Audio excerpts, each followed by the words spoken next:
Isang magandang araw po ng Panginoon sa ating lahat.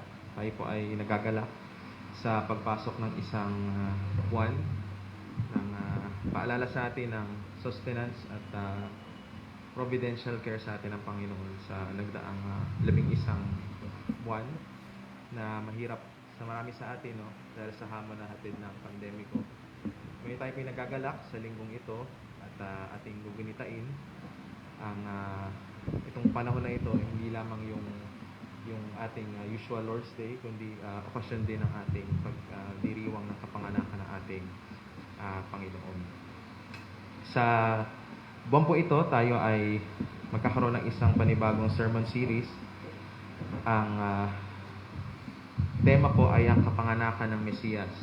At ito po ay halaw sa aklat o sa mabuting balita ayon sa kapahayagan ni Lucas. At sa Lord's Day na ito, nandun tayo sa bahagi ng kapahayagan. Mula po sa Lucas, talata 1, kabanata 1, talata 26 hanggang 38. Sa ating bulletin po na pinadala sa atin electronically, ay makikita natin dito yung nakalimbag yung ating mga panalangin at mga kredo. Panalangin ng panimula, paghingi ng kapatawaran, gayon din yung ating bahagi doon sa banal na hapunan. Meron tayong banal na hapunan po ngayon. At meron po tayong salitang pagbasa dito. At tulad ng ating ginagawa tuwing tayo may banal na hapunan, matapos sabihin ng ating pastor na itaas ninyo at yung mga puso sa Panginoon, tayo ay tutugon na itinataas namin ito sa Panginoon, and then so forth. Ang ating credo din at ang ating ama namin ay nakalimbag din po sa 5 pahina sa wikang Filipino, Credong Apostol at Ama namin. Sa ating patuloy na panalangin bilang kongregasyon, nakalimbag naman po ito sa 6 na pahina. At patuloy nating ilapit sa Panginoon ang mga kapatiran nating nangangailangan ng kagalingan, ng kalakasan, para sa mga may sakit, ng hihina, ng lulumo, kay Rob sa kanyang patuloy na pag-aaral, pagpapagaling, kay Sister Abby sa kanyang pagpapagaling, kina Ate Ana May sa kanyang buong sambahayan, sa sambahayan ng mga tan, kay Nanay Remy sa kanyang ina, at sa paghanap ng trabaho ni Sol, sa kalakasan po para kay Nanay Early, sa comfort po sa sambahayang Mansano, sa pagpanaw ng nanay ni Elder Joseph, at gayon din po sa sambahayan ni na Sister Joni sa pagpanaw ng kanilang lola. Patuloy pong pag-iingat, kalakasan at panusto sa pangailangan ng mga kapatid natin na OFW, si Kuya Ariel, na Tito Edmond, si kapatid na Edil, na hindi natin kasama ngayon dahil sa kanilang hanap buhay. Sa patuloy na katatagan, kausayan, karunungan at pagkatsaga ng mga kapatid po nating naghahanap ng trabaho at panusto sa kanilang pangailangan, at sa kalakasan din po sa mga may hinaharap na hamon sa trabaho sa mga panahon ito. Ang patuloy pong gawain ng ating kongregasyon, ng ating federation ng mga iglesia, ang patuloy na karunungan, katapatan sa paglilingkod ng ating liderato, ng ating mga pastor, ating mga elder, mga deacon, lahat ng ating miyembro, lahat ng ating church worker, ang ating paglago, sama-sama, pagkakaisa, at pagiging kabahagi sa ating mga gawain. Paglago ng gawain sa Malolos, agayon din sa mga kapatid natin sa Imus, pasasalamat sa iba't ibang ministry opportunity na nabigay sa atin sa panahon ng pandemikong ito, sa kabila ng pandemikong ito. Ang ating paglago at katapatan ng komunidad ng mga iglesyang reformado dito sa ating bayan, ang pag-iingat, kalakasan at pagtusto sa pangailangan ng ating mga manggagawa sa mga iglesyang ito.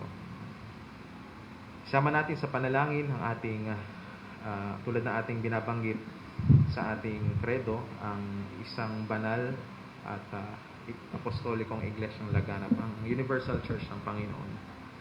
Lalo na po yung mga kapatid nating dumadaan sa pag-uusig at ang pagkalat po ng ebanghelyo sa bawat sulok ng daigdig. Ang kapayapaan po sa mga lugar na dumaranas ng karahasan at ang maayos na transition ng kapangyarihan sa Amerika sa pagpasok ng administrasyon at bagong administrasyon, ang pag-iingat ng lahat sa banta ng COVID-19, sa mga kapatiran, kamag-anak nating nadapuan ng sakit, sa mga kalakasan, pag-iingat sa mga frontliner, at katagumpayan sa paghahanap ng lunas, lalo po sa pagpasok ng taon. Na panalangin natin na maging normal na uli yung mga bagay-bagay. At yung mga bagay na dati natin ginagawa ay manumbalik na. Patuloy na panalangin din po sa liderato ng ating bayan, karunungan, integridad, at katapatan sa paglilingkod mula sa ating Pangulo hanggang sa mga opisyal po ng mga lokal at na pamahalaan. At gabay sa pamahalaan sa panahon na ito sa pagpapasya, pakikinig sa gitna ng krisis at sa sama-sama nating pagharap bilang isang bayan sa iba't ibang suliranin na kinakaharap ng ating bansa.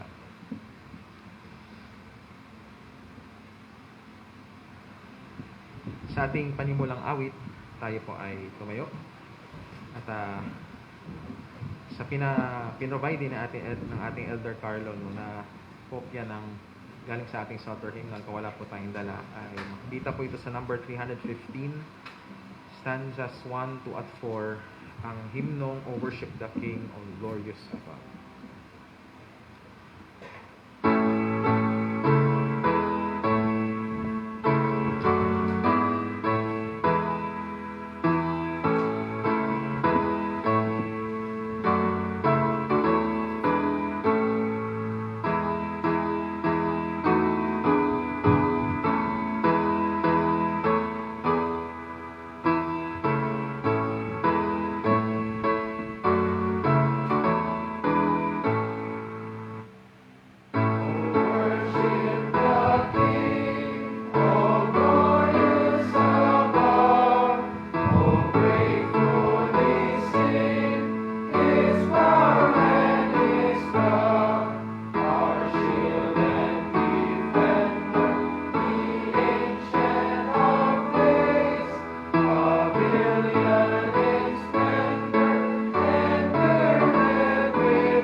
Sa unang Lord's Day ng Disyembre, tayo ay tinatawag ng Diyos.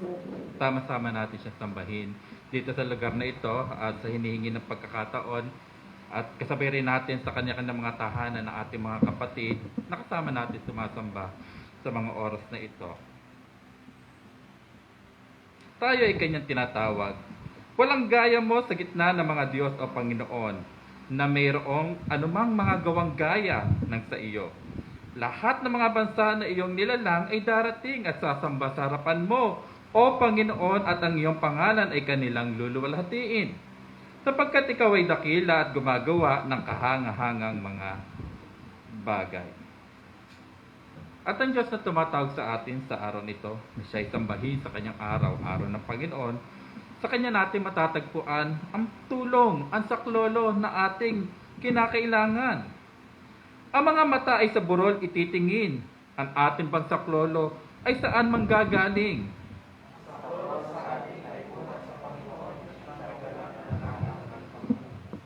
At sa paglapit natin sa mayamang trono ng biyaya at habag ng ating Panginoon, tayo ay kanyang binabati at ang pagbati na ito ay mayroong kalakip na pagpapala.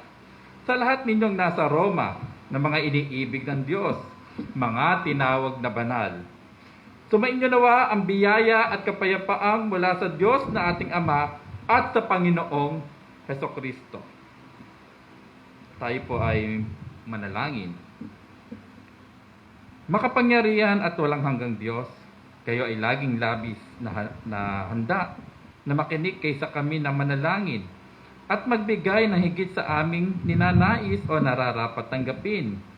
Buhusan ninyo kami ng kasaganaan ng inyong habag. Patawarin kami sa mga bagay na nagdudulot sa aming budi na kami ay hatulan. At bigyan kami ng mga mabubuting bagay na hindi namin karapat-dapat hingin mula sa inyo, maliban lamang sa mga merito at sa pamagitan ni Jesucristo, ang inyong anak, aming Panginoon. Amen. At sa ating awit ng pagpupuri, buksan natin ang ating Psalter hymnal o sa mga digital copy na sinend sa inyo ni Elder Carlo, mula sa number 384, awitin ho natin stanzas 1 to 3, How sweet the name of Jesus sound.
Sa patuloy po nating panambahan, isa po sa unique na bahagi ng ating pagsamba ay ang pagkapahayagan ng ating kasalanan. At sinisimulan natin ito sa pagbasa ng kautusan ng Panginoon at sinusundan ng pagpapahayag ng kasalanan at pagtanggap ng katiyakan ng pagpapatawad niya.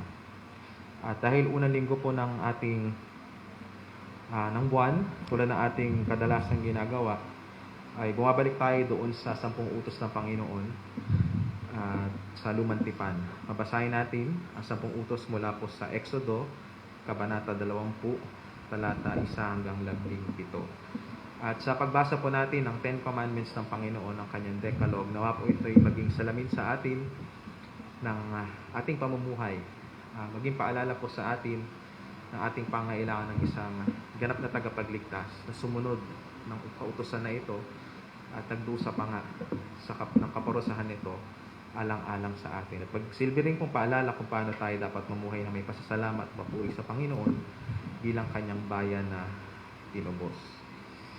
Ang kautusan po ng Panginoon sa Exodo, binigkas ng Diyos ang lahat ng salitang ito na sinasabi, Ako ang Panginoon mong Diyos na naglabas sa iyo sa lupain ng Ehipto mula sa bahay ng pagkaalipin. Huwag kang magkakaroon ng ibang mga Diyos sa harap ko. Huwag kang gagawa para sa iyong sarili ng inukit na larawan o ng anumang kawangis, ng anumang nasa langit sa itaas o ng nasa lupa sa ibaba o ng nasa tubig sa ilalim ng lupa. Huwag mo silang yuyukuran o paglingkuran man sila. Sapagkat akong Panginoon mong Diyos ay Diyos na mapanibugtuin, na aking pinarurusan ang mga anak dahil sa kasamaan ng mga magulang hanggang sa 3 at 4 na salin lahig na mga napopuot sa akin. Ngunit pinagpapakitaan ko ng wagas na pag-ibig ang libo-libong umiibig sa akin at tumutupad sa aking mga utos. Huwag mong babanggitin ang pangalan ng Panginoon mong Diyos sa walang kabuluhan, sapagkat hindi pawawalang sala ng Panginoon ang sino mang gumagamit ng kanyang pangalan sa walang kabuluhan. Alalahanin mo ang araw ng Sabat upang ingatan itong banal. 6 na araw kang gagawa At iyong gagawin ang lahat ng iyong gawain, ngunit ang ikapitong araw ay Sabat sa Panginoon mong Diyos. Sa araw na ito ay huwag kang gagawa ng anumang gawain, ikaw o ang iyong anak na lalaki, ang iyong anak na babae, ang iyong aliping lalaki, ang iyong aliping babae, ang iyong mga bakang dayuhang nasa loob ng iyong mga pintuan, sapagkat sa loob ng 6 na araw ay ginawa ng Panginoon ang langit, ang lupa, ang dagat at lahat ng naroroon. At nagpahinga sa ikapitong araw, kaya't binasbasan ng Panginoon ang araw ng Sabat at ginawa itong banal. Talata 12 ay galang mo iyong ama at ang iyong ina upang iyong mga araw ay humaba sa lupaing ibibigay sa iyo ng Panginoon mong Diyos. Huwag kang papatay, huwag kang mangangalunya, huwag kang magnanakaw, huwag kang magiging sinungaling na saksi laban sa iyong kapwa. Huwag mong iimbutin ang bahay ng iyong kapwa, huwag mong iimbutin ang asawa ng iyong kapwa, ang kanyang aliping lalaki, ang kanyang aliping babae, ang kanyang baka, ang kanyang asno, o ang anumang bagay ng iyong kapwa. Sa binasa po nating 10 utos, no, at tulad ng ating inaaral din, ang saklaw ng application na ito. At sa araw-araw, tayo po ay nabibigo, tayo nagkakasala, laban sa Diyos, laban sa ating kapwa, laban sa ating kapatiran. Ngunit ang Panginoon po ay isang mahabagin at mabiyayang Panginoon. At sa ating kapahayagan ng ating kasalanan ay meron siyang pangako. Pangako ng kanyang biyaya, pangako ng kaligtasan. Mula po sa mga awit, na kabanata 130 at talata 3, 4, 7 at 8, ito po ang pangako na mabuting balita para sa atin. Masahe po dyan si Yahweh, ating Panginoon, na siya nagpapatawad ng lahat mong mga kasamaan, na siya nagpapagaling ng lahat mong karamdaman, na siyang tumutubos ng iyong buhay sa hukay, na siya nagpuputong sa iyong ng habag at tapat na pagmamahal. Kanyang pinaalam ang kanyang mga daan kay Moises, ang kanyang magawa sa mga anak ni Israel. Ang Panginoon ay mahabagin at mapagbiyaya, hindi magagalitin, sa tapat na pag-ibig ay sagana. Nalimutan ko pong daanan, no, pero ating ipahayag ang ating kapapatawaran sa pamamagitan ng panalangin na nandito po sa ating bulletin. Sabay-sabay po. Ama namin, bagaman kayo ay isang banal na Diyos na hindi nakakatingin sa kasalanan, tingnan niyo kami kay Kristo na aming tagapagligtas at patawarin kami alang-alang sa Kanya. Nangako kayo sa amin, kami magpapahayag ng aming mga kasalanan. Kayo ay tapat at patawarin kami sa aming mga kasalanan at ilisin kami mula sa lahat ng kalikuan. Magkakasala, meron kaming tagapagligtas sa inyong trono, si Kristo matuwid na siyang pampalubag-loob para sa ating mga kasalanan. Minamahal na Ama, pagkalooban niyo kami ng inyong pagpapatawad, dala ng inyong mga habag, sapagkat binihisan niyo kami ng katwiran ni Kristo. Kalooban niyo kami ng paglago sa biyaya ng Espiritu Santo, na matutunan namin ang karunungan ng inyong mga daan at tahakin ang iyong banal na landas para sa iyong kalwalhatian at sa kabubuti ng aming kapwa. Amen. Yung binasa po natin sa awit, ang pangako na mabuting balita ay makikita natin kay Kristo Jesus lamang. Dito sa ating panalangin ay binanggit bilang si Kristong matuwid, ang ating tagapamagitan, ang pampalubag loob, ang propitiation para sa ating mga kasalanan. Bilang pasasalamat po sa Panginoon, tayo ay muling tumayo. Pasalamatan natin siya sa kanyang mga gawa, sa kanyang paglikha, pagkalinga sa atin at higit sa lahat sa kanyang katubusan para sa atin. Give thanks to God for good is He. Number 284, stanzas 1 to 3.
wala po ang biyaya at habag ng Panginoon ay magpakailanman at hindi siya nabibigo.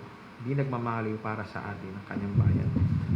At bilang tugon po sa ating narinig, nasaksihan ng pangako ng Panginoon, bukod sa awit, tayo din po ilalapit sa panalangin. At paalala po sa ating panalangin, pagkatapos po nito ay ating sasambitin ang The Lord's Prayer sa wikang Pilipino sa page 5, ang Ama namin. At sabay-sabay po tayong aawit bilang response, Hear our prayer, O Lord, na sa ating Psalter hymnal ay matatagpuan naman sa number 489. Tayo po ay lumapit sa Panginoon sa panalangin. Aming Panginoon, aming Hari, aming Saklolo na lumalang ng langit at lupa, kami po ay lumalapit sa ngalan ng aming tagapamagitan, ang matuwid, ang pampalubag sa aming kasalanan, si Kristo Jesus, sa kapangyarihan ng banal na Espiritu na nananahan sa amin. Kami po ilubos na papasalamat sa isang linggong dumaan. At bukod doon, Panginoon, sa 11 buwan na dumaan ng inyong sustenance sa amin, sa inyong providence po sa araw-araw. Kung aming titignan po ang aming sariling kalakasan, hindi namin alam kung paano namin malalampasan ang araw-araw, ang samot-saring suliranin, pagsubok na aming pinagdadaanan. Ngunit ang aming comfort po at aming katiyakan, si Kristo po'y tinahak na niya ang daanang ito. At siya ngayon ay nakaluklok sa inyong kanang kamay sa kaluwalhatian. At sa lahat ng kami na kanyang mga anak, ay ganito rin po ang pangako na bagaman dumaan kami sa pagsubok, kayo po ay para sa amin at hindi nyo kami iiwan. Hindi kailanman pababayaan. Kayo po ay laging para sa amin. At walang anuman, walang sino man ang makapaghihiwalay ng inyong pag-ibig sa amin, alang-alang kay Kristo Jesus, ang aming Panginoon. At kaya sa aming paglapit, Panginoon, ang aming puso po ay napupuno ng pasasalamat at papuri. At kasabay nito, Panginoon, kami rin po ay punong-puno ng aming pagsusumamo at paghiling para sa iba't iba naming kahilingan. Kapasalamat po kami sapagkat kami po ay nakatayo sa inyong harapan, nalinis sa aming mga kasalanan at nabibihis sa katwiran ng aming Panginoong Jesus.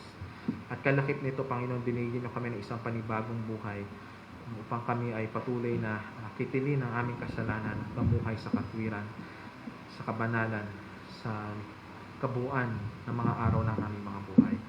At bilang pasasalamat, Panginoon, ay hinahandog namin itong aming mga samot-saring kahilingan at dinggin niyo po ito sa pamamagitan ng merito at pamamagitan ng aming Panginoong Jesus. Malapit po kami alang-alang sa aming mga kapatiran na dumaranas ng iba't ibang karamdaman, kahinaan, merong anumang pagsubok, ito man ay physical, mental, emotional, spiritual. Nananalangin kami para sa kalakasan ni Rob, sa kanyang patuloy na pag-aaral, pag-aalaga sa kanya ng kanyang mga magulang, kuya at ate niya, at nawa pong mabalik ang lakas ng kanyang buto at hindi ito maging hadlang sa kanyang patuloy na pag-aaral. Kayo pong patuloy na mag-provide sa sambahayang Aguado sa kanyang patuloy na paggamot at sa inyong tinakdang panahon ay maibalik po ang ganap na kalusugan niya. Samahan niyo po si Sister Abby sa kanyang pag-aalaga ng kanilang panibagong covenant child ni Pastor Paulo at sa kanyang pagpapagaling din matapos ang kanyang CS operation. Ingatan niyo rin po Sister Anna May kasama ang kanyang buong sambayan, kanyang dalawang anak sa kanilang araw-araw na gawain. Ang sambahayan ng mga tan, si Nanay Josie na nagdiwang ng kanyang kaarawan, kamakailan lang, si Sister Helen, si Louie, sa kanila din kanya-kanyang gawain. Pinapanalangin po namin si Nanay Remy, ang kanyang buong sambahayan, patuloy na kalakasan sa kanyang ina, si Nanay Melly, at ang provision po ninyo sa patuloy na paghahanap ng trabaho ni Sol. Sa mga oras na ito na batid namin ang hirap din ng paghahanap buhay o paghahanap ng trabaho dala ng pandemiko. Ang patuloy na kalakasan po ninyo at paggabay sa sambahayan ng mga abdon, kagalingan at patuloy na kalakasan po kay Nanay Early. Ang kaaliwan po at katatagan para sa sambahayang Mansano sa mga oras na ito na sa pagpanaw ng kanyang ina na si Nanay Grace. Batid po namin ang difficulty na sitwasyon lalo't hindi makauwi si Elder Joseph din sa Palawan. Ngunit sa kabila nito kami po nagagalak para sa aming kapatid at sa kanyang bagong yugto ng kanyang buhay pasasalamat po sa kanyang pag-iisang dibdib kay Sister Ira itong nagdaang Lunes. At namidalangin po ang patuloy niyong pagpapala, pag-iingat sa bagong mag-asawang ito at nawa maging reflection po ito ng pag-ibig ng aming Panginoong Hesus sa kanyang iglesia. Samahan niyo rin po ang sambahayan ng ina Sister Joni sa pagpanaw ng kanyang Lola Rebing at ang comfort po ng pamilya niya sa panahong ito, lalo't hindi sila magkakasama dala din ng hirap ng pandemiko. At patuloy po ng aming panalangin sa pag-iingat ninyo at kalahasan at pagtusto sa pangailangan sa mga kapatid naming OFW sa patuloy na hanap buhay, paglalakbay na Brother Ariel, Brother Edmund, Brother Edil na malayo sa kanilang pamilya, dala ng hanap buhay. At ngunit amin dalangin ang inyong patuloy na pag-iingat sa kanila at sa panahon na pakiramdam nila ay homesick sila o nag-iisa, nawa ito pong aming mga virtual outreach, itong aming virtual activities ay magsilbing encouragement din sa mga panahon ito. At sa iyong itinakdang panahon, sila po'y makabalik at makasama namin kapiling ang kanilang pamilya sa iisang pagsamba. At ang provision po ninyo ay patuloy na sumama sa kanilang mga sambahayan na naiwan dito sa Pilipinas.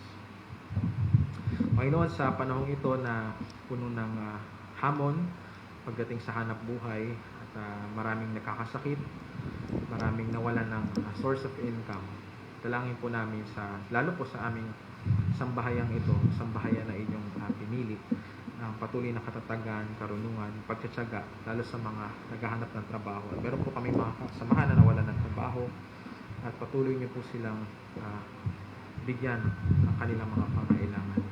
At sa mga may naharap na hamon po sa trabaho, ito man ay yung iba't ibang hamon na hatid nito, work from home, online learning, dalangin po namin na kayo po ang magbigay ng patuloy na kalakasan, katatagan sa bawat isa sa amin. At nawa po ang aming lingguhang kapahingahan ay magsilbing paalala sa amin na ito po lahat ay lilipas at meron pong kapahingahan na nakalaan para sa lahat ng inyong mga anak.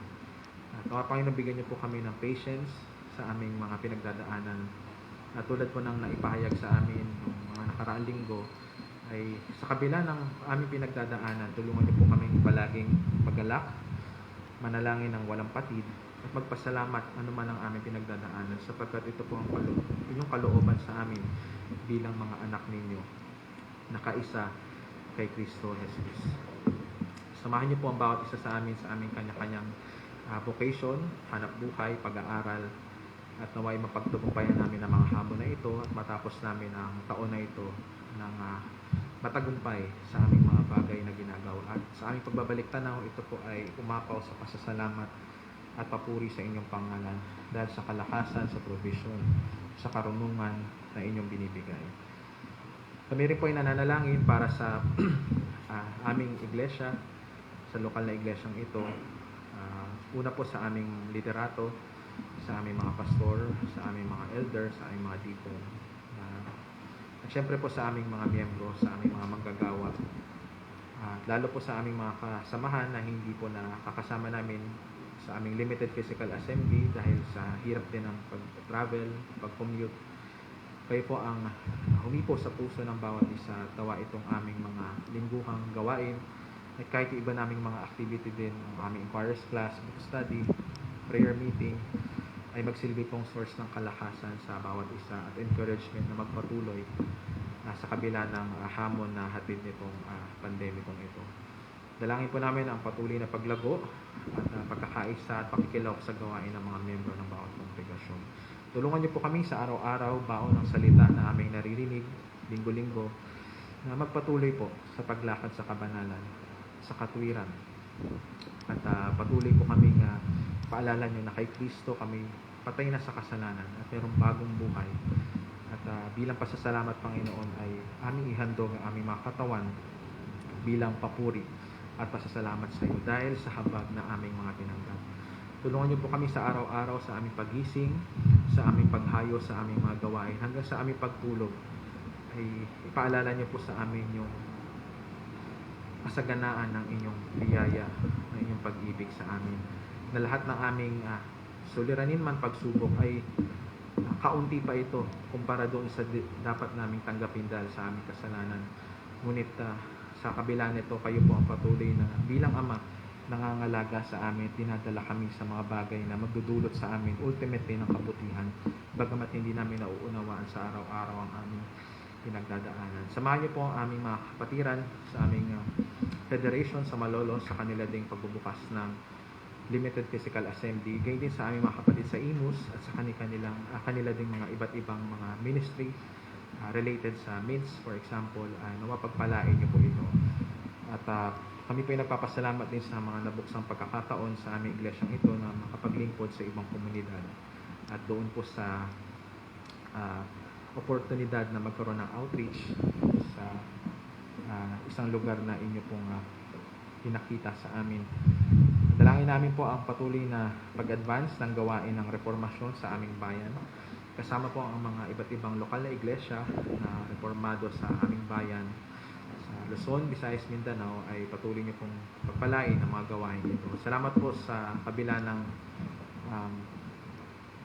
limitasyon na hatid ng pandemikong ito ay nagkaroon pa rin ng oportunidad upang makapag-fellowship, makapag-pulpit exchange at magpalakasan po ang mga kapatiran sa mga iglesyang ito. At patuloy niyo pong samahan ang mga kapatid namin sa mga iglesyang iyon na alam din namin yung mga hamon na hindi iba sa mga hamon na ang pinagdadaanan ng mga kapatiran sa Zion Cornerstone Federation. Kami po ay nananalangin para sa aming mga kapatid sa buong iglesyang laganap sa iba't ibang panig ng mundo, lalo na sa mga kapatid namin inuusig dahil sa kanilang pananampalataya, sa kanilang pagtotoo.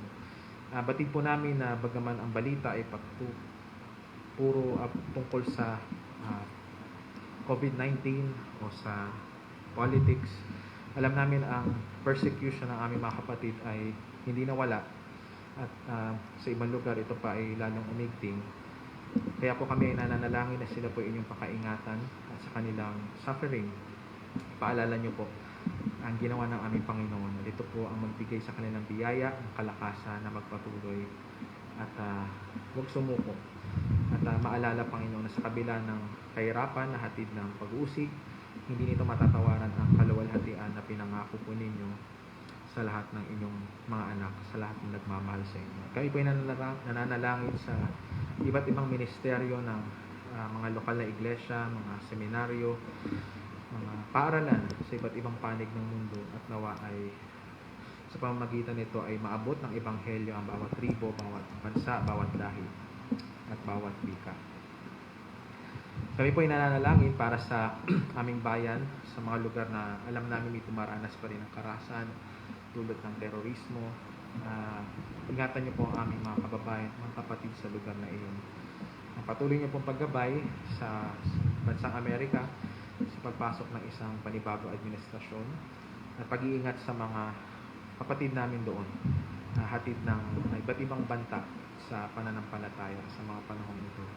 Ang pag-iingat po ninyo ay sumaamin sa panahon ito ng pandemiko, kagalingan para sa mga kapatiran, sa mga kamag-anak namin dumanas ng sakit, at pag-iingat kalakasan sa mga pumapasok sa kanilang opisina o sa ospital, o sa klinik o kung saan, eskwelahan, kung saan man, at katagumpayan, Panginoon, sa paghanap ng lunas. Dalangin namin na samahan niyo po ang aming pamahalaan sa pagpasok ng taon, sa tatalakay ng iba't ibang mga option o alternative upang mapagtagumpayan ang pandemikong ito at hindi na matamaan ang hanap buhay ng maraming mga mamamayang Pilipino.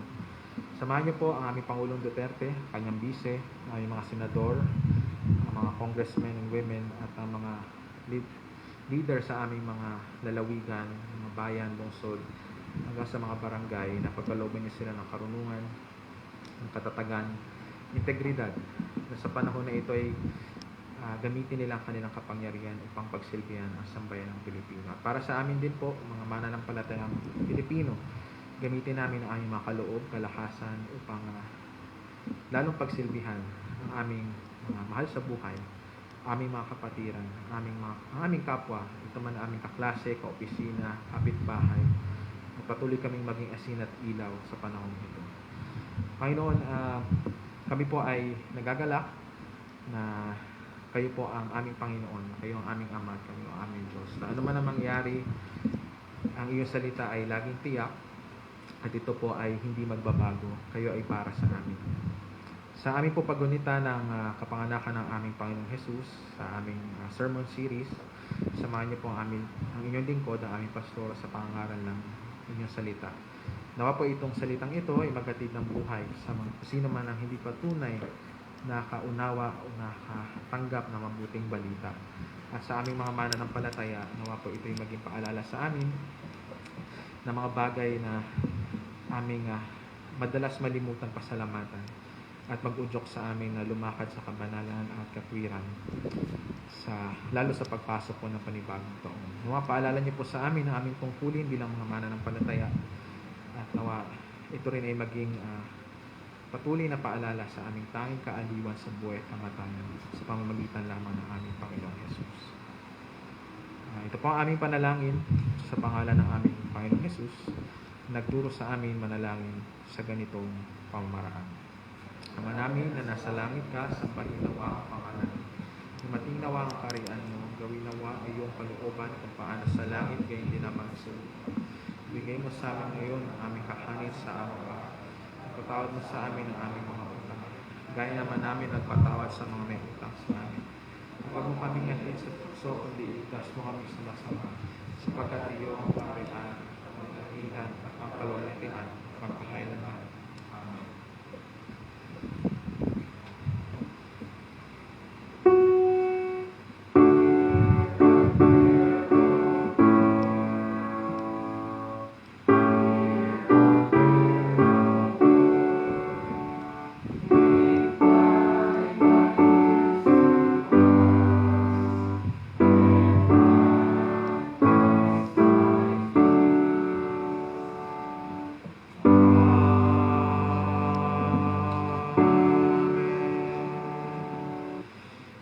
Tayo po ay tumayo sa pagbasa ng teksto ng salita ng Panginoon. Tulad po na nabanggit, ito po ay pagsisimula ng isang serye patungkol sa kapanganakan ng Mesiyas. At sa unang linggo po ng Disyembre ay ating tatalakayin itong announcement, itong kapahayagan ng kapanganakan ng Mesiyas. Mula po sa buting balita ni Lucas, unang kabanata, talata 26 hanggang 38. Ipinahayag ang kapanganakan ni Jesus. Nang ika-6 na buwan, sinugo ng Diyos ang anghel na si Gabriel sa isang bayan ng Galilea na tinatawag na Nazaret. Sa isang birheng nakatakdang ikasal sa isang lalaki na ang pangalan ay Jose, mula sa sambahayan ni David. Ang pangalan ng birhen ay Maria. Lumapit ang anghel sa kanya at sinabi, "Magalak ka, ikaw na pinagpala, ang Panginoon ay sumaiyo." Subalit siya ay lubhang naguluhan sa sinabing iyon at inisip niya sa kanyang sarili kung anong uri ng pagbati kaya ito. Sinabi sa kanya ng anghel, "Huwag kang matakot, Maria, sapagkat nakatagpo ka ng paglingap sa Diyos. At ngayon maglilihi ka sa iyong sinapupunan at magsisilang ka ng isang anak na lalaki at tatawagin mo siya sa pangalang Jesus. Siya'y magiging dakila at tatawaging anak ng kataas-taasan at ibibigay sa kanya ng Panginoong Diyos ang trono ng kanyang amang si David. Siya'y maghahari sa sambahayan ni Jacob magpakailanman at hindi magwawakas ang kanyang kaharian." Sinabi ni Maria sa anghel, "Paanong mangyayari ito samantalang ako'y wala pang nakikilalang lalaki?" At sumagot ang anghel sa kaniya, "Bababa sa iyo ang Espiritu Santo at lilimliman ka ng kapangyarihan ng kataas-taasan, kaya't ang batang banal ay tatawaging anak ng Diyos. Si Elizabeth na iyong kamag-anak ay naglihiri ng isang anak na lalaki, bagamat siya'y matanda na. Ito ang ika-6 na buwan niya na dating tinawag na baog or barren sa Ingles, sapagkat sa Diyos ay walang salitang hindi mangyayari." At sinabi ni Maria, "Narito ako na alipin ng Panginoon. Mangyari sa akin ang ayon sa iyong salita." Pagkatapos iniwan siya ng anghel. Pagpalain ng Panginoon ang pagbasa at pangaral ng kanyang salita. At awitin po natin, madalas nating awitin ito sa mga panahong ito, O come, Emmanuel, paggunita sa pagdating ng Mesiyas, ang ating Emmanuel. Number 331, stanzas 1, 2, and 3.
Kanina inarinig natin na pagbasa ng ating teksto mula sa Lucas chapter 1, 26-38 at tayo ay may pamagat na ang kapahayagan ng kapanganakan ng Mesiyas. At kung nakita niyo sa ating Facebook promotion natin, tayo ay mayroong 4 sermon series ayon dito sa pagsasalaysay ni Lucas sa kapanganakan ng Mesiyas. Una ay sa pagpapahayag ni Anghel Gabriel kay Maria na siya'y maglilihi sa pamagitan ng kapangyarihan ng banal na Espiritu at ito ay ang Kristo, ito yung tagapagligtas, ito ang Mesiyas, ang pangalan ay Jesus, hanggang sa series na kapanganakan ng Mesiyas na ito ang ating Panginoong Jesus. Ngayon tayo sa Lucas chapter 1, 26-38. Tayo muna po ay manalangin. Kayo po patuloy magbukas ng mga puso at isipan na matanggap po namin na mayroong pasasalamat ang iyong salita na ipapangaral sa hapon na ito, na makita ho namin ang kagandahan ng iyong pangalan at ang anuman ang inuutos niyo sa amin ay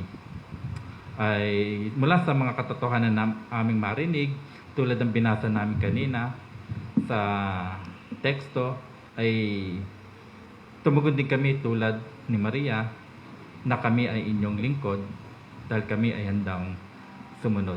Itong aming dalangin sa pangalan lamang ng Panginoong Jesus. Amen.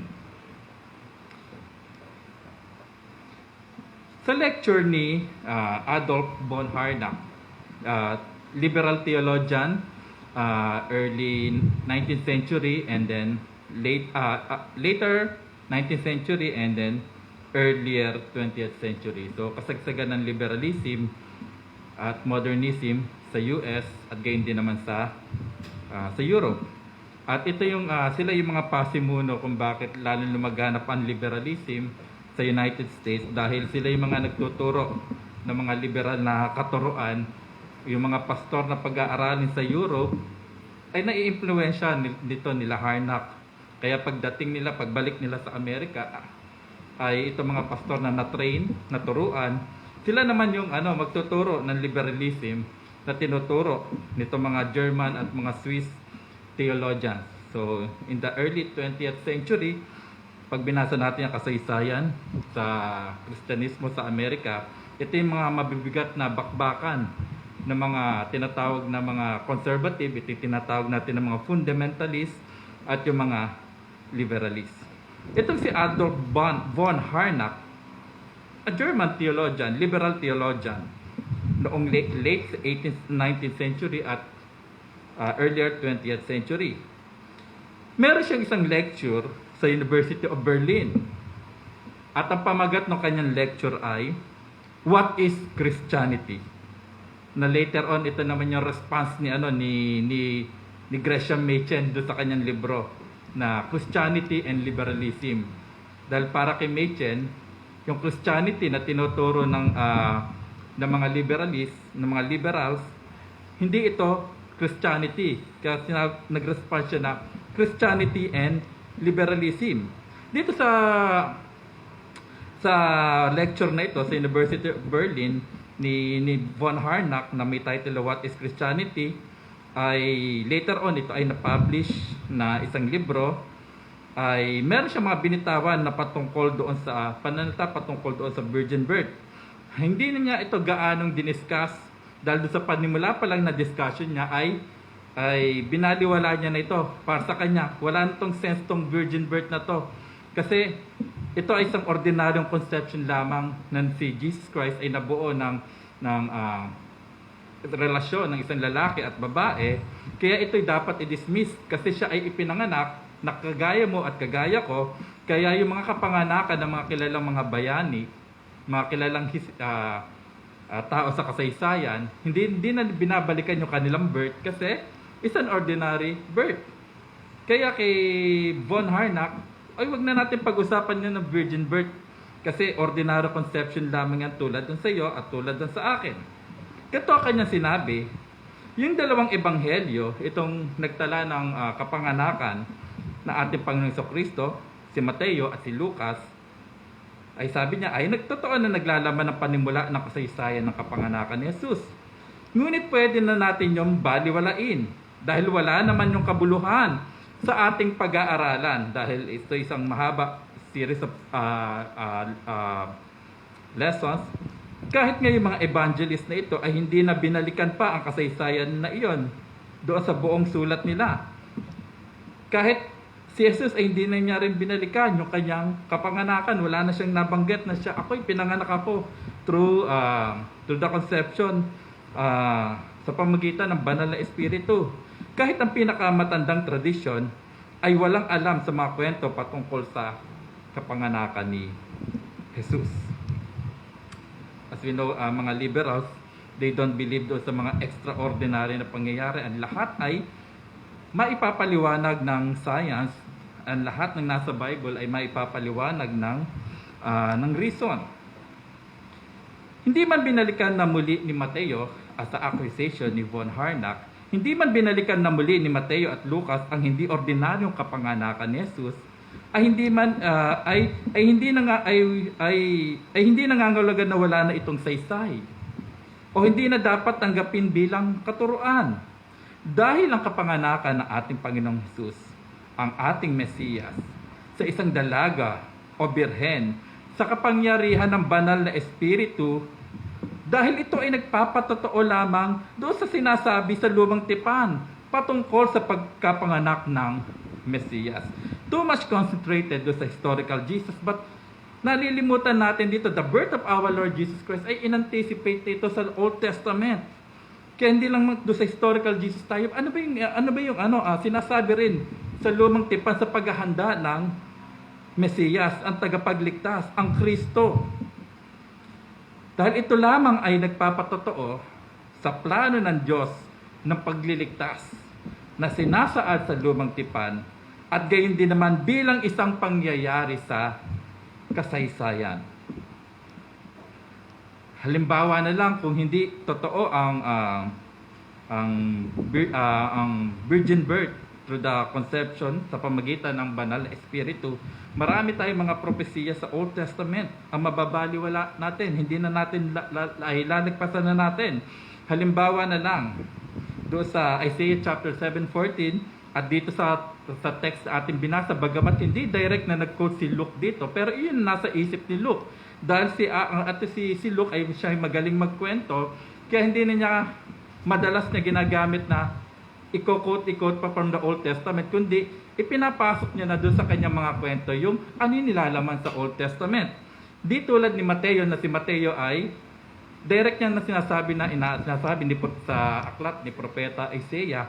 So sila ay merong magkaiba silang pamamaraan ng pagkukwento. Dahil magaling magkwento si Luke, ipinapasok niya na doon yung thought sa Old Testament na pag ating nabasa yun ay maririnig natin na ay yun ang sinasabi sa Isaiah chapter 7:14. Halimbawa na lang, ganito ay, kaya't ang Panginoon mismo ang magbibigay sa inyo ng tanda. Narito ang isang birhen ang maglilihi at manganganak na isang lalaki at kanyang tatawagin ang kanyang pangalan na Emmanuel. At ang Mesiyas rin naman na ito ay inaasahan na ipapanganak sa Bethlehem, sa birthplace din ni King David in Micah chapter 5:2.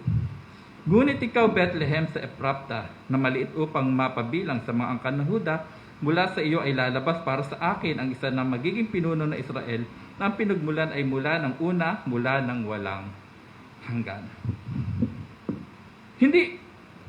Walang saysay ang virgin birth. Dahil ito ay pangyayari na ina-anticipate, ina-expect sa Old Testament. Kaya hindi totoong walang saysay na pananaligan ito. Dahil ito ay nagpapakilala kung anong klase ng Mesiyas na dapat nating asahan. Dahil ang Mesiyas na ito ay hindi tulad ng Mesiyas na pinapangarap ng sanlibutan. Hindi siya yung Mesiyas na tulad ng isang makisig na sundalo o karismatikong pinuno na kayang humakot ng mga maraming tagasunod at magpasimula ng revolusyon, kundi Mesiyas na naglilingkod. Kaya naman sa araw na ito, ay 2 puntos ang nais kong ipahayag mula sa tekstong ito. Mula sa tema na pagpapakababa ng Mesiyas na kaloob ng Diyos sa atin. Kaya ang dalawang puntos natin ay una, ang Mesiyas ay tagapaglingkod. Pangalawa, ang kanyang tagasunod ay maglilingkod din. Sa pagkarinig natin sa kwento na ito, nakita natin kung paano ang inaasahang Mesiyas ay ipapanganak sa mundong ito sa hindi inaasahan ni numan. Kaya kung ikaw isang Hudyo na nagbabasa nito, o kahit hindi ka Hudyo, ngunit may pagkaunawa ka sa inaasahang Mesiyas sa Hudaismo, ay ikaw rin ay magugulat. Dahil ang lugar na panggagalingan ng Mesiyas ay hindi isang popular place, hindi yung sentro ng seat of power and authority, kundi isang rehiyon na madalas binabaliwala, na walang ang kinakagandahan upang sabihin na may maganda magmumula rito. Ang Galilea, isang rehiyon na walang pagkakalanlan, isang rehiyon na walang maipagmamalaki, rehiyon na hindi gaanong pinapansin, ngunit dito nakatira ang magiging magulang ng Mesiyas. Ito rin ang region kung saan siya titira at siya ay lalaki, kung saan ang karamihan na kanyang ministeryo ay magmumula rito. Ito ang magiging hometown ng Mesiyas. Hindi sa Jerusalem na sentro ng reliyon at politika. Ang pagmumula ng Mesiyas ay hindi isang pamilyang mayaman, kundi sa isang batang babae at isang karpintero, si Maria at si Jose, na sinasabi rito sa teksto natin ay hindi pa man sila ganap na mag-asawa, ngunit sila ay mga engaged couple na, itong si Mary and Jose. Muli ito ay nakakagulat sa mga nagbabasa nito. Ngunit sa kabila ng hindi inaasahan ng mundo sa paghahanda ng kapanganakan ng Mesiyas, ay pinakikita din sa atin ni Lucas ang kaganapan ng propesiya ng lumang tipan na ito ay ipapanganak sa isang birhen, hindi lamang batang babae, kundi isang birhen na si Maria. Muli, basahin uli natin ang sinabi ni Isaiah 7:14 na ito rin naman yung nasa isip ni Luke. Kahit ang Panginoon mismo ang magbibigay sa inyo ng tanda. Ano yung pinaka-sign? Narito ang isang birheng ang maglilihi at manganganak na isang lalaki at kanyang tatawagin ang kanyang pangalan na Emmanuel. Kung ang interpretation rito ng tanda rito na sinasabi rito ay isang dalaga lamang, isang batang babae at hindi isang virgin, bakit pa ito ibibigay na isang tanda? Kundi ang sign ay isang extraordinary. Isang babae na wala pang karelasyon na lalaki, ngunit dito magmumula ang Mesiyas, dito magmumula ang Kristo, dito magmumula ang tagapagligtas. Kasi kung manganganak lamang tulad ng isang batang babae, kung iyon ang interpretation dito, hindi isang birhen, kundi isang young lady dahil siya ay bata pa, paano magiging tanda yon? Marami mga kabataan din, bata na nabuntis sa batang edad, kaya hindi siya pwedeng maging tanda. Kaya extraordinary yung sign. Virgin na hindi nakakapagrelasyon sa kanino mang lalaki, at ito ay pagmumula ng Mesiyas. Dahil ito ang tanda, paano mangyayari ito? Tulad ng binasa natin kanina, doon sa paghahayag ni Angel Gabriel kay Mary, ay sa pamagitan ng kapangyarihan ng banal na Espiritu. Muli, ganito sinabi ni Gabriel kay Maria. At ngayon maglilihi ka sa iyong sinapupunan at magsisilang ka ng isang anak na lalaki at tatawagin mo siyang pangalang Jesus, ang Diyos ang nagliligtas. Siya ay magiging dakila at tatawagin anak ng kataas-taasang ibibigay sa kanya ng Panginoong Diyos ang trono ng kanyang amang si David. Siya ay maghahari sa sambayanan ni Jacob magpakailanman at hindi magwawakas ang kanyang kaharian. Ang katuparan ng tipan ng Diyos kay David, ang kanya magiging ama sa lupa na si Jose, ay kabilang sa angkan ni David. Ang Mesiyas ay isang hari. Muli, hindi sa isang maharlikang pamilya magmumula ang Mesiyas na hari, kundi sa isang karpintero sa Galilea. Sa pangyayari na ito, tinupad ng Diyos ang kanyang pangako. Ang pangako ng Diyos kay Haring David, na mula sa kanyang binhi magmumula ang hari. At mula rito, i-establish ng Panginoon ang kanyang paghahari magpakailanman. Kaya tinutukoy doon ay hindi si King Solomon. Then after nga ni King Solomon, nahati pa nga ang northern and southern Israel. Kundi ang katuparan ng pangako ng Diyos kay Haring David, sa kanyang tipan kay Haring David, ay walang iba kundi ang Panginoong Hesukristo, ang Mesiyas na inannounce ni Angel Gabriel kay Mary. Ang hari sa isang monarkiya, ganun din sa mga napapanood natin sa mga palabas sa pelikula. Sila ay mga pinagsisilbihan ng mga maraming alipin. Sila ay maraming sundalo na sila iniingatan at sila ay pinoprotektahan. At sila ay maraming tao na sumusunod sa kanila doon sa kanilang nasasakupang kaharian.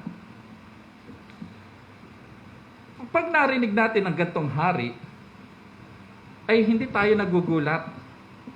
Ito ang tanggap ng mundo. Ito ang realidad. Ito ang realidad na hindi nakakagulat.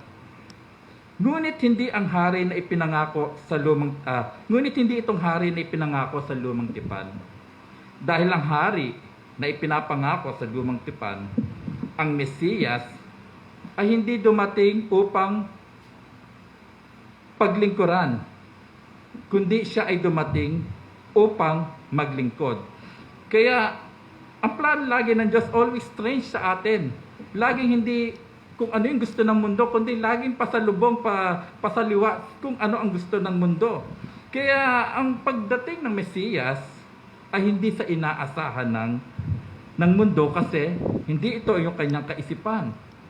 Kaya naman yung mga unlikely circumstances sa kwentong ito ay sinasabi sa atin na ang kanyang mababang pagmumulan, siya ipapanganak sa isang lugar na walang pwedeng pagmalaki. Hindi sa mayaman do sa Galilee, kundi sa mahirap na pamilya, na couple, si Maria at gayon din naman kay Jose. Ay naglalarawan lamang ng klase ng kanyang gagawin na misyon na pagliligtas sa mundong ito bilang Mesiyas. Ang pagpapakababa sa paglilingkod. Ang hari na Mesiyas ay maglilingkod at hindi paglilingkuran. Hindi siya normal sa mundong ito. Ang Diyos na naging tao ay maglilingkod para sa katubusan ng tao mula sa kanilang mga kasalanan. Ito ang dahilan kung bakit kinakailangan na ang Diyos ay maging tao.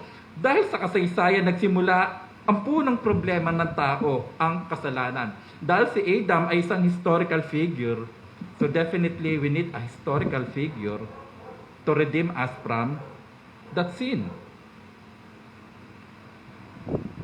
Kaya ang ating Panginoong Hesus ay naging tao. Bumaba rito sa ating kasaysayan. In time and space, dumating ang ating Panginoon na ang Mesiyas. Dahil si Adan, ang ulo ng lahat ng nalikha, ay nagkasala na siya rin ating minana. Ito ang nangangailangan ng katubusan na nararapat lang na mangyari sa loob ng kasaysayan. Kaya naman naroon ang anticipation ng lumang tipan sa pagdating ng Mesiyas sa mundong ito. Ang Mesiyas na ito na ating Panginoon na rin ang nagsabi kung bakit siya pumarito sa mundong ito. Impliedly na sinasabi sa atin na bumabasa ng kanyang ebanghelyo na kung bakit kailangan niyang ipanganak sa napakababang kalalagayan. Sinabi na ating Panginoong Hesus in Matthew chapter 20 to 28 kung paano ang anak ng tao ay naparito upang hindi upang paglingkuran kundi upang maglingkod at upang ibigay ang kanyang buhay pantubos sa marami. Sinong hari sa mundo ang handang limutin ang kanilang mga sarili alang-alang sa kanyang bayan? Sinong hari sa mundong ito ang handang ihandog ang kanyang sarili para mailigtas ang kanyang bayan? Hari na voluntaryo at walang imik na ipinagkaloob ang kanyang sariling buhay para ang iba ay magkabuhay. Wala. Ito lamang ay ginawa ng ating Panginoong Hesus, ang ipinangakong Mesiyas, ang Kristo, ang sanggol na ipapanganak ni Maria sa pamagitan ng ngiwaga ng banal na Espiritu, ang anak na ibinalita ni Anghel Gabriel kay Maria. Walang iba kundi ang ating Panginoong Hesus. Kaya dito sa account sa Matthew 20 na aking binanggit lang kanina, sinabi ng ating Panginoong Hesus na siya, ang anak ng tao ay dumating dito sa lupa, hindi para paglingkuran, upang maglingkod sa katubusan ng kasalanan ng marami.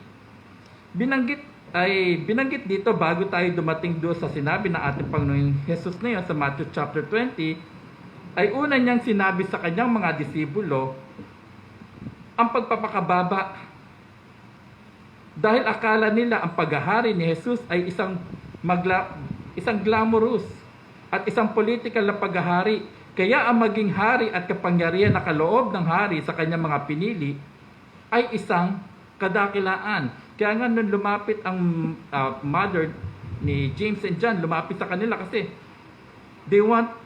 gusto ng mother ni James and John yung glory.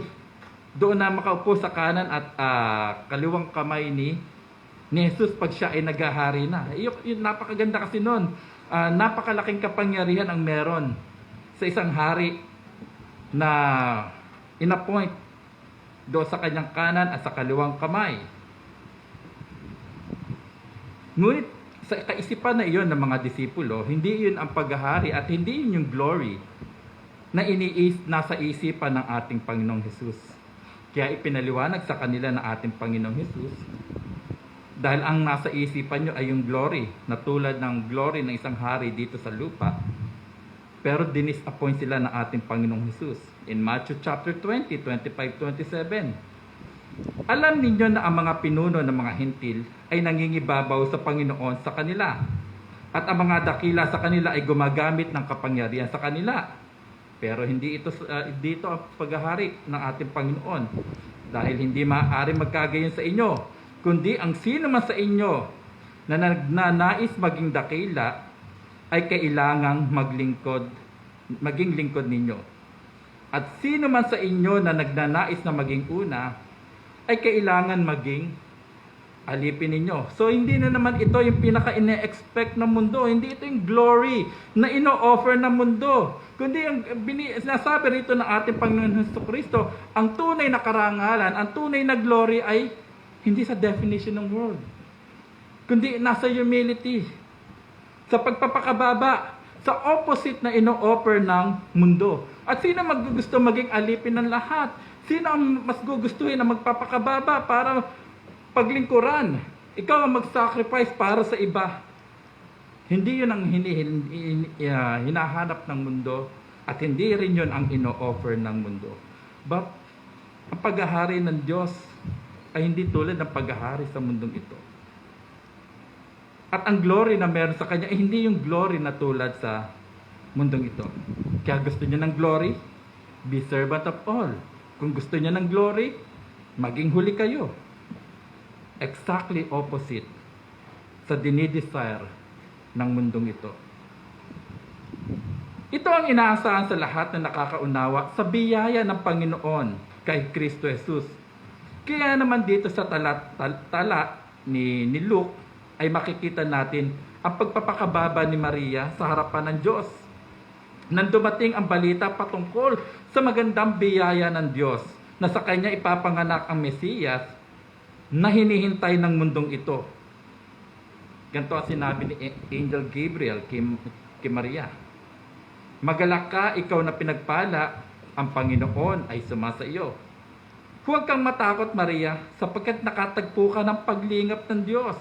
At ngayon maglilihi ka sa iyong sinapupunan at magsisilang ka ng isang anak na lalaki at tatawagin mo siyang sa pangalang Jesus.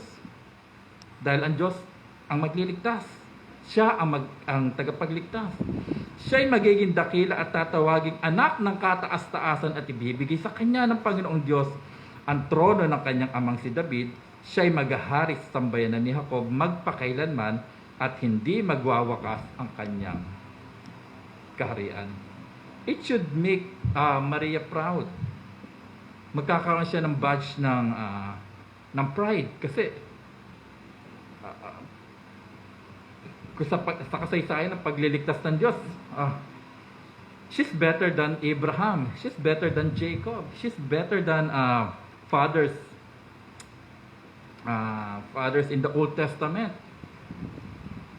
Dahil siya yung magdadala, siya yung napili, nagdadala ng Mesiyas na tagapagligtas. Yung ipinangako kay Abraham, yung pinangako kay Jacob, yung pinangako kay David, yung tipan niya kay Moses, dala-dala niya. It should give her a badge of pride. Dito kay Mary, dahil ang aba na tulad niya ay napili ng Diyos upang maging tagapagdala ng Mesiyas sa mundo, tagapagdala ng anak ng Diyos. Sa kabila na naguguluhan siya kung paano mangyayari yon, dahil sinabi niya rito, wala pa akong nakakasama na lalaki, paano mangyayari yon? Kasi yung daan para ipanganak ni Maria ang Mesiyas, ang anak ng Diyos, ay magdudulot ng isang scandalous consequences dahil siya ay engaged na kay Joseph. Siya ay biglang manganganak and di rin siya nakakasigurado kung tatanggapin ba to ni Jose. Paano ipaliliwanag ito? Kaya naman nung ipinaliwanag ng anghel na iyon sa pamagitan sa pamagitan ng banal na espiritu, ay paano ito tinanggap ni Maria? Ayun ang tugon ni Maria kay Gabriel Anghel. Narito na ako na alipin ng Panginoon, mangyari sa akin ang ayon sa iyong salita. Isang pagpapakababa na pagtanggap ni Maria sa kalooban ng Panginoon. Inisip niya na mas mahalaga ang plano ng Diyos na ito ay mangyari kaysa sa kanyang sariling reputasyon. Inisip ni Maria ang plano ng Diyos kaysa sa kanyang sariling reputasyon. Sa sinabi niya rito na narito ako na alipin ng Panginoon, ay tamang-tama sa tradisyon ng Romano Katoliko. Ngayon Disyembre, lalo na sa December 8 holiday is celebration yun, the birthday of Mary or the Immaculate Conception, ay idiwang sa December 8. Dahil dito sa sagot ni Maria dito ay nagpapakita lamang na hindi siya pwedeng pumantay sa Diyos. Hindi siya pwedeng maging isang comediatrix ng ating Panginoong Jesus. Hindi siya pwedeng maging isang daan tungo sa Diyos, kundi siya ay mas mababa sa Panginoon. Tulad natin, siya ay alipin lamang ng Panginoon kung paano tayo naging alipin ng Panginoon. Dahil tulad ni Maria na meron siyang ganap sa kasaysayan ng pagliligtas ng Diyos, tayo rin naman ay meron tayong ganap sa kasaysayan ng pagliligtas ng ating Diyos.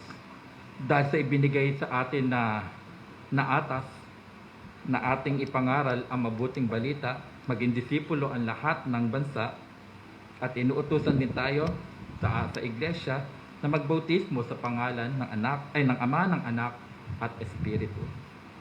Dahil tayo ay may ganap sa kasaysayan ng pagliligtas ng Diyos, tulad ni Maria, tayo rin ay mga alipin ng Diyos.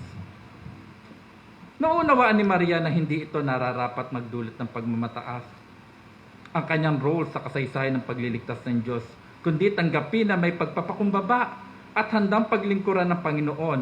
Dahil kung tayo ay ginagamit ng Panginoon sa kanyang plano, tandaan natin, siya lamang ang mataas at tayo ay bumaba. Na akin nabanggit na rin sa inyo, we are in the age of nasa small world, because we can easily connect on time sa iba't ibang bansa through the social media, through the internet, to post to proud do sa ating ministry ay napaka-prone. We can just put on the social media, in the internet, yung ating mga achievement in the ministries. It's very prone. That's why may always na prayer sa Panginoon na ilayo ako sa temptation na maging proud sa aking ginagawa na paglilingkod sa Panginoon. At gayon din naman sa atin tayo na mga alipin ng Panginoon. It's very prone tayo rito. But makikita pa rin natin dito sa kababaan ni Maria. Tayo lamang ay alipin ng Panginoon. At ang lahat ng ating ginagawa ay sa kapurihan ng Panginoon at hindi sa ating mga sariling kapurihan. Tayo ay nasa mundo na ang hangarin ay magkaroon ng komportabling kalalagayan. Kaya naman napaka-attractive na tayo ay paglingkuran at hindi attractive ang paglingkod. Dahil ang paglilingkod ay puno ng hirap upang ang iba ay guminhawa. Ngunit ganun ang paglilingkod ng ating Panginoong Hesus sa kanyang hirap, sa kanyang dusa at kamatayan sa krus ay para sa mga pinili ng Diyos. Sila ay magkaroon ng buhay sa pamagitan ng pananalig sa Kanya. Kaya sa kamatayan ni Jesus, tayo ay nagkaroon ng buhay. Hindi lang basta buhay, kundi buhay na walang hanggan. Kaya anong pagpapakababa ang ginawa ng Diyos para iligtas tayo? Tayo na mga hindi karapat-dapat dahil tayo ay rebelde sa Diyos. Mga hindi karapat-dapat sa lahat ng benepisyo ng Kanyang pagliligtas. Ang paglilingkod ay buhay na natin. Ito yung life na ibinigay sa atin. Mga tumanggap ng benepisyo ng pagliligtas ni Kristo na ating Mesiyas, ang ating Panginoong Jesus. Dahil sa loob ng ating mga tahanan, sa kabila ng mga tungkulin na ipinagkaloob sa atin ng Diyos. Kung ikaw ay isang ama, ikaw ay isang ina, ikaw ay isang anak, may tungkulin na ibinigay sa atin, lalong-lalo na sa isang Kristiyanong pamilya. Tayo pa rin ay sinasabi na magpakababa kayo para sa bawat isang miyembro ng inyong pamilya. Sinabi ni Apostol Pablo sa kanyang discussion sa role ng families, ng bawat miyembro ng pamilya in Ephesians chapter 5:21. Pasakop kayo sa isa't isa dahil sa takot kay Kristo. Ano yon? Magpapailaliman kayo, magsabit-sabit kayo? Hindi. Kundi gawin natin ang tungkulin na ibinigay sa atin. Kung ano yung role natin sa loob ng pamilya. Tayo ay mga ama. Ibigin natin ang ating mga asawa kung paano inibig ng Panginoon Jesucristo ang iglesia. Ibigin natin ang ating mga anak na huwag nating hayaan at sila ay magdulot, sila ay maligaw at sila ay magrebelde. Gayun din naman sa mga nanay na sinasabi na magpasailalim tayo sa ating mga asawa, maging katuwang sa loob ng tahanan at gayon din naman sa pagpapalaki ng ating mga anak. At gayon din naman sa atin sa mga anak. Tayo magpakabaaba, tayo ay maglingkod sa loob ng pamilya sa pamagitan ng paggalang at pagrespeto natin sa ating mga magulang. At sa ganoong pamamaraan, nasasabi nga natin, sinasabi ng salita ng Panginoon at ni Apostol Pablo rito, tayo nga ay nagpapasakop sa isa't isa dahil sa takot natin kay Kristo. At gayon din naman sa ating buhay iglesia.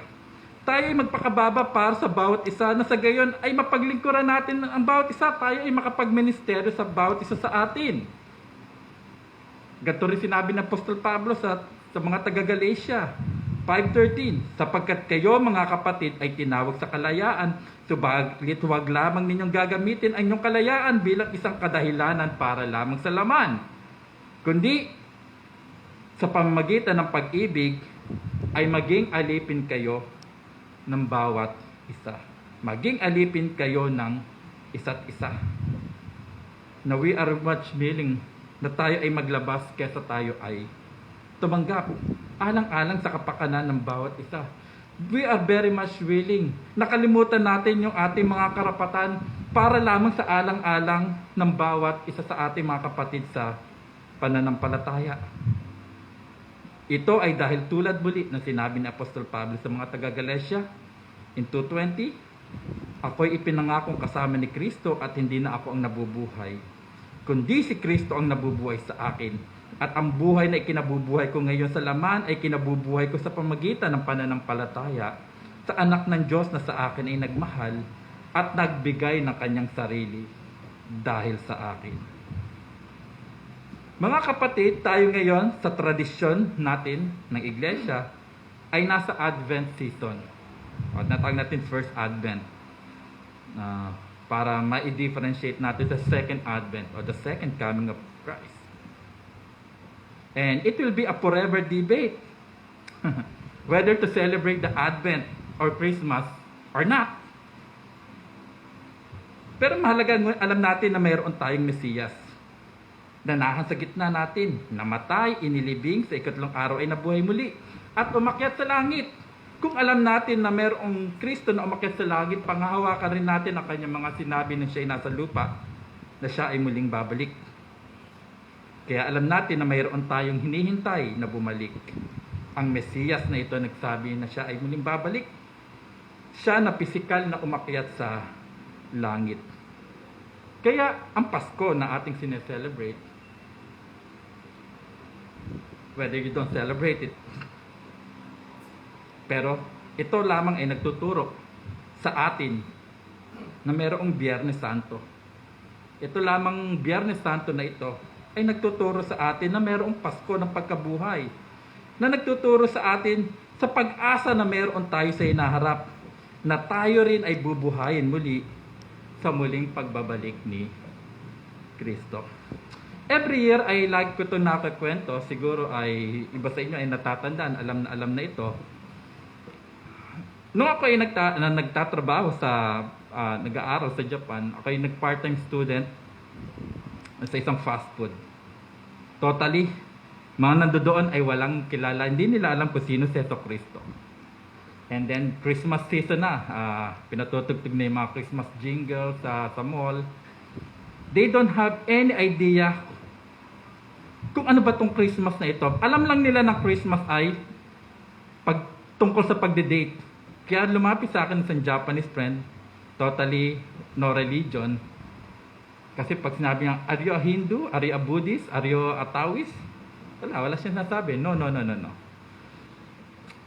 Tinanong niya ako, sino daw ba date ko sa Christmas? Yan, kung sino ang date ko. Kasi they have the idea pag Christmas ay date.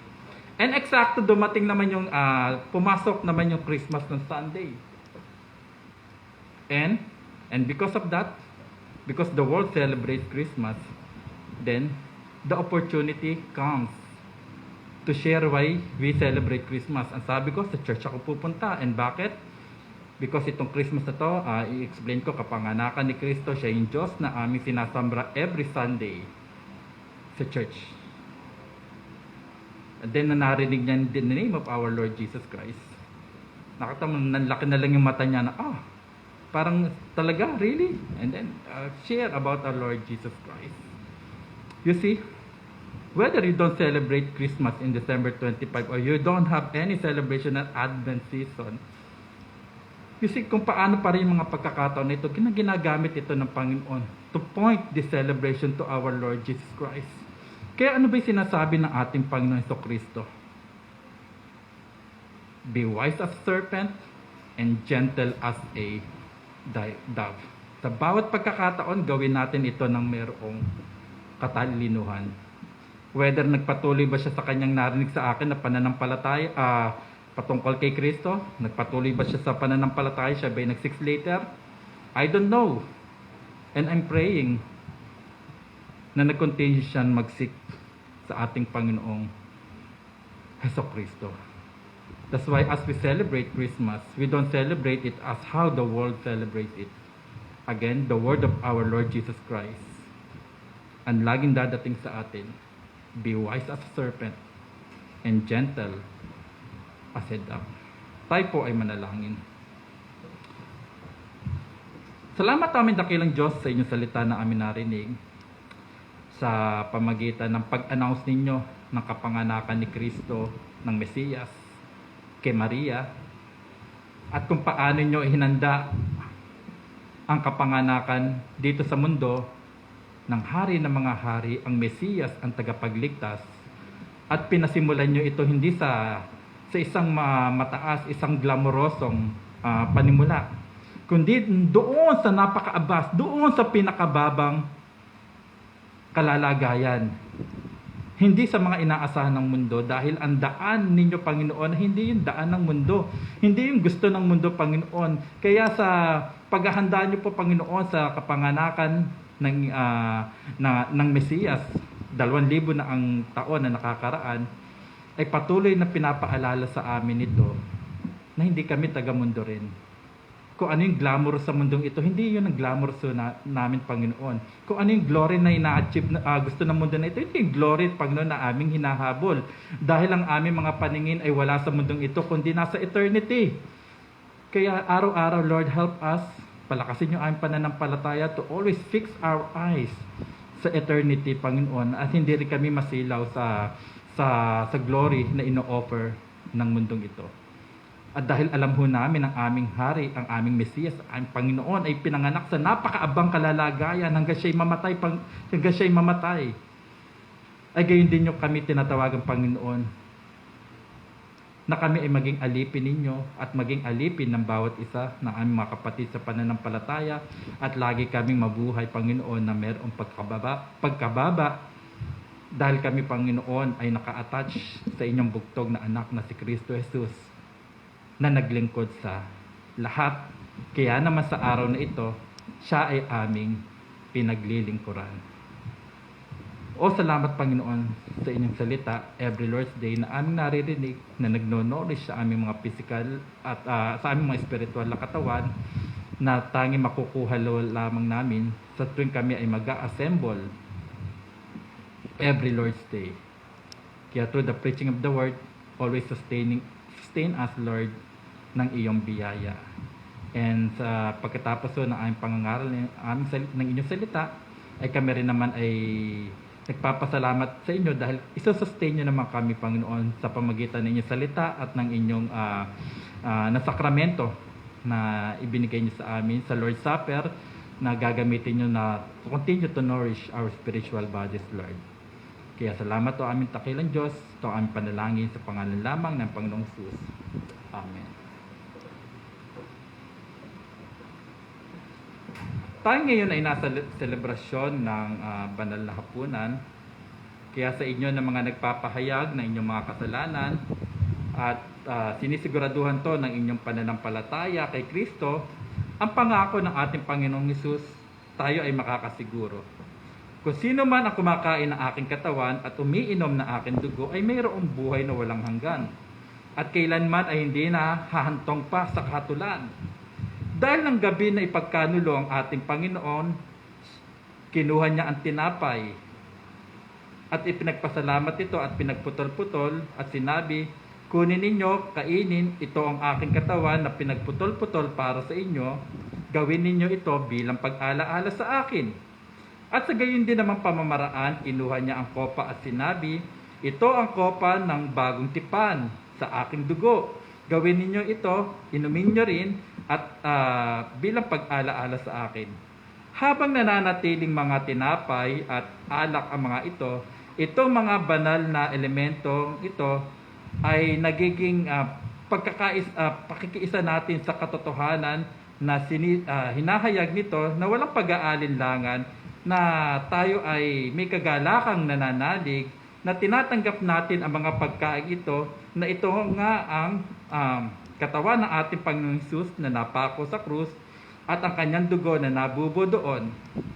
Kaya sa inyo na mga namumuhay pa sa rebelyon sa ating Diyos, okay, patuloy pa rin namumuhay na sa labag na kautusan ng ating Panginoon, at kayong walang mga pananalig, itong mga pagkain itong banal na pagkain ito at inuming ito ay maghahatid lamang sa inyo ng mas lalo pang kahatulan.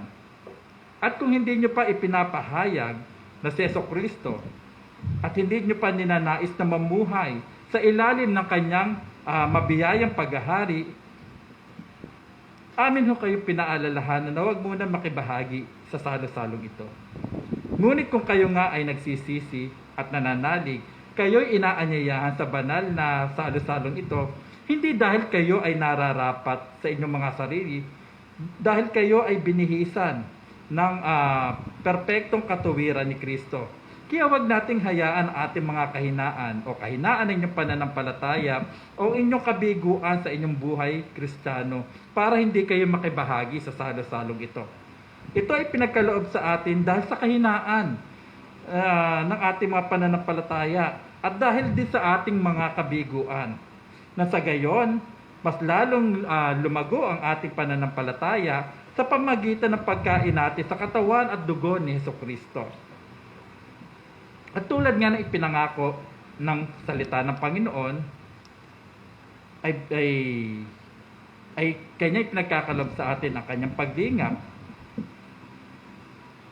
Kaya nga ang ating amang nasa langit ay dinadagdag ang paniguradong ito na ang kanyang pangako kailanman ay hindi magbabago. Kaya halina, mga mananampalatayang makasalanan, ang hapag ay handa na. Tikman at tingnan natin ang Panginoon ay mabuti.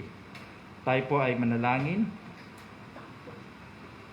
Makapangyarihan at walang hanggan Diyos, sa pamagitan ng inyong dugo, ng inyong bugtong na anak na si Jesus, ay ginagarantihan nito na kami ay mayroong bago at buhay na daan patungo sa dakong kabanal-banalan. Linisin ninyo ang aming mga isipan at aming mga puso sa pamagitan ng salita at ng inyong espiritu, nang sa gayon kaming mga tinubos ninyong bayan ay makalapit sa inyo sa pamagitan ng mga banal na sakramentong ito, na sa gayon din ay magkaroon kami ng enjoyment sa pakikiisa namin sa banal na Trinidad sa pamagitan ng katawan at dugo ni Kristo, aming tagapagligtas. Alam namin ang aming Panginoon na tagapagligtas ay umakyat sa langit. Hindi siya nananahan sa mga templo na gawa ng kamay. Siya ay nasa langit kung saan siya ay patuloy na namamagitan para sa amin. Sa pamagitan ng sakramentong ito, sa pamagitan ng inyong salita at espiritu, nawa ang mga pangkaraniwang gamit nito ay maibukod mula sa kanilang mga ordinaryong paggagamit at maitalaga sa inyo. Nasa gayon sa aming pagkain at pag-inom ng mga elementong ito, ang aming mga buhay ay patuloy na susustena. Nasa gayon kami nga ay tumatanggap nito para sa aming mga kaluluwa, para sa aming mga espiritual na buhay, ay itong ngang tunay na katawan at tunay na dugo ni Kristo. Tinatanggap namin ang mga ito sa pamagitan ng pananampalataya, na siyang nagsisilbi na kamay at bibig ng aming mga kaluluwa. Amin itong idinadalangin sa pangalan ni Jesus. Amen. At doon sa ating mga bulletin natin, sa mga electronic bulletin natin, tayo po ay sabay-sabay ho nating sasambitin ang pagpapahayag na ating pananampalataya, ang Apostles' Creed, na makikita ho natin sa page 5.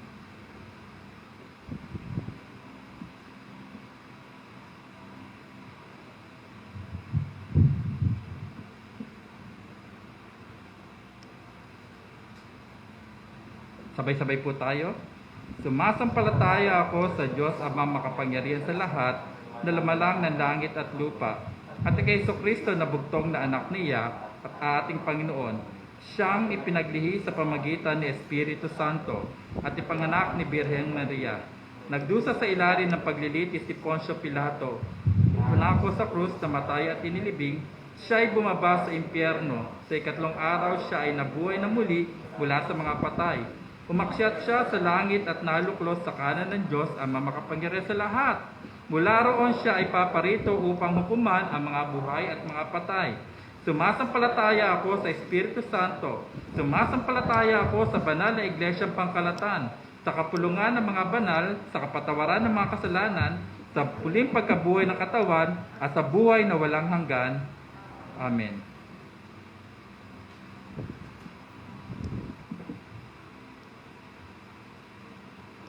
Mga minamahal, itaas ninyo ang inyong mga puso sa Panginoon.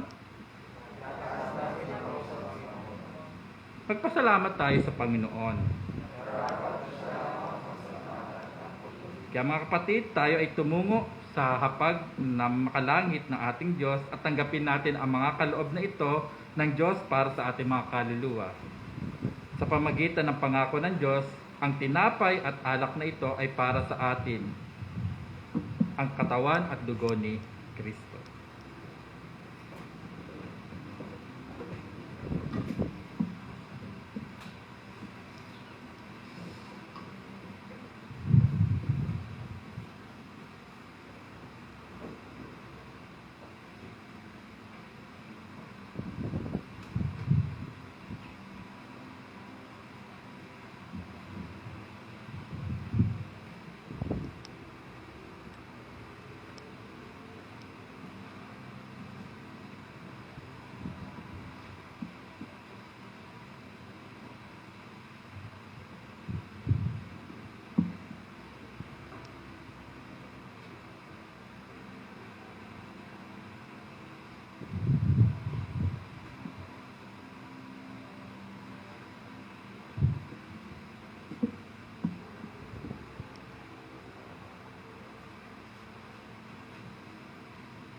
Ang tinapay na ating pinagputol-putol ay pakipisa natin sa katawan ni Kristo. Kunin ninyo, kainin at alalahanin at manalig na ang katawan ng ating Panginoong Kristo ay napako sa krus para sa ganap na kapatawaran ng ating mga kasalanan.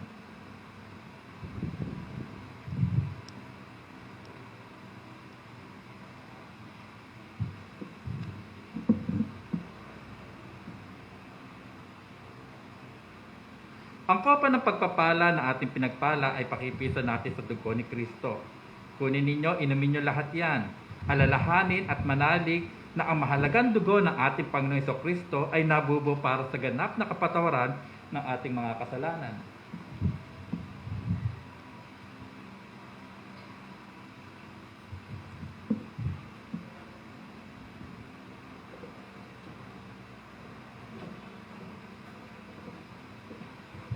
Tayo po ay manalangin na mayroong pasasalamat sa ating Panginoon. Aming mabiyayang Amang nasa langit, kami ay nagpapasalamat sa inyong pagpapala sa banal na salo-salong ito. Bagamat kami ay hindi nararapat na makibahagi sa inyo sa salo-salong ito, ngunit sa inyong paanyaya at sa pagbihis nyo sa amin sa katuwiran ni Kristo, na kami ay malayang nakakapasok sa dakong kabanal-banalan. Dapat ang tatanggapin namin ay inyong puot. Ngunit pinagkalooban nyo kami ng kapatawaran, at sa lugar ng takot, kami ay binigyan nyo ng pag-asa. Aming dakilang saserdote, ang aming tagapamagitan sa bagong tipan, kami ay pinagkasundo nito sa inyo, at ngayon siya ay namamagitan para sa amin, diyan sa inyong kanang kamay. Ang dalangin namin ay patuloy nyo po kaming palakasin sa pamagitan ng mga kaloob na ito, na kami ay magtiwala lamang sa pangako ninyo na kayo ang nagliligtas sa mga makasalanan na tumatawag sa pangalan ni Jesus. Na sa gayon sa pamagitan ng inyong Espiritu, maparangalan namin kayo ng aming mga kaluluwa at aming mga katawan sa karangalan at kalwalatian ng iyong banal na pangalan. Amen.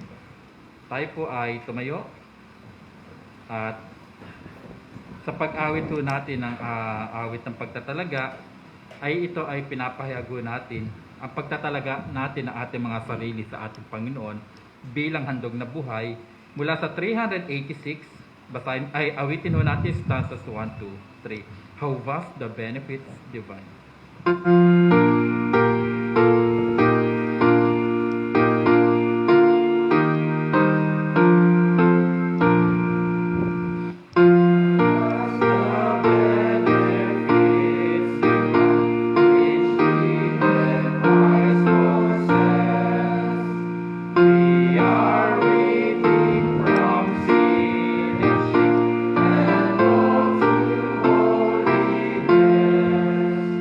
His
buhay ng mga iligtas na ating Panginoon Jesucristo ang Mesiyas at tayo na alipin ng ating dakilang Diyos na buhay, tanggapin ninyo ang pagpapala at basbas na tanging sa Kanya lamang nagmumula. Mga minamahal, paliwanagin nawa ng Panginoon ang Kanyang mukha sa inyo at patuloy na mahabag sa inyo. Ilingap nawa ng Panginoon ang Kanyang mukha sa inyo at patuloy kayong bigyan ng kapayapaan magmula ngayon at magpakailanman. Amen.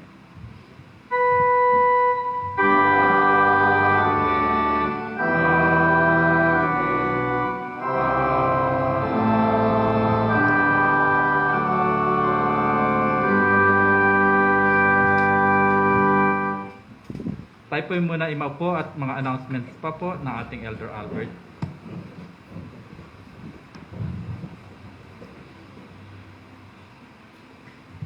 Ilang paalala po, no?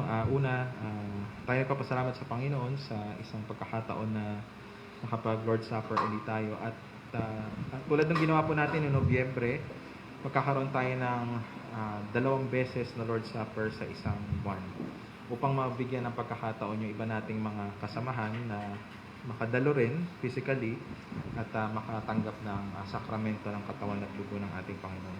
So next Sunday, meron pa rin tayong Lord's Supper para dun sa mga makakadalo. Kaya hinihikayat po namin yung mga kapatiran na sa live stream na next week, dun sa ating electronic sign-up sheet, kung nais nyo pong dumalo, ay mag-sign up po tayo doon.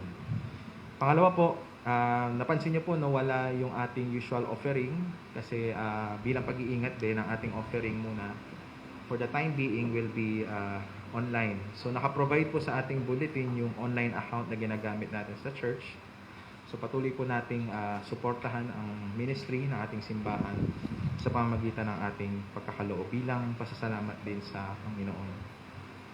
Pangatlo po, sa December 12, meron tayong mini virtual conference. Kasama po natin si Pastor Brian Adjapfor. At ang host po ng ating conference na gagawin ay si Brother Chris Coloya. So kung tayo po ay available, tayo po ay dumalo. Nandun po yung anunsyo sa ating Facebook. Originally, ano po ito noong Oktubre, pero dahil sa mga circumstance, na-move natin ng December 12. At bukod din doon, tuwing December po meron tayong mga aktibidad po, no? Pero dahil din sa pandemic, siguro hindi siya kasing tulad nung ginawa natin nakaraang Disyembre, pero mag-aanunsyo na lang po tayo kung ano yung ating mga gagawin. Ang posisyon po kasi nung mga araw ng Christmas Eve, Christmas Day, eh talagang medyo long weekend siya. 24 Thursday, Friday 25, 26 Saturday 27 Lord's Day. So antay na lang tayo ng mga ilang anunsyo.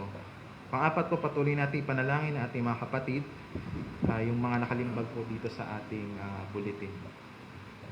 At kahuli-hulihan po, siguro ipaalam na lang namin yung ilang detalye na lang sa mga susunod na linggo. Meron po tayong opportunity for ministry outreach somewhere sa Malibay, Pasay.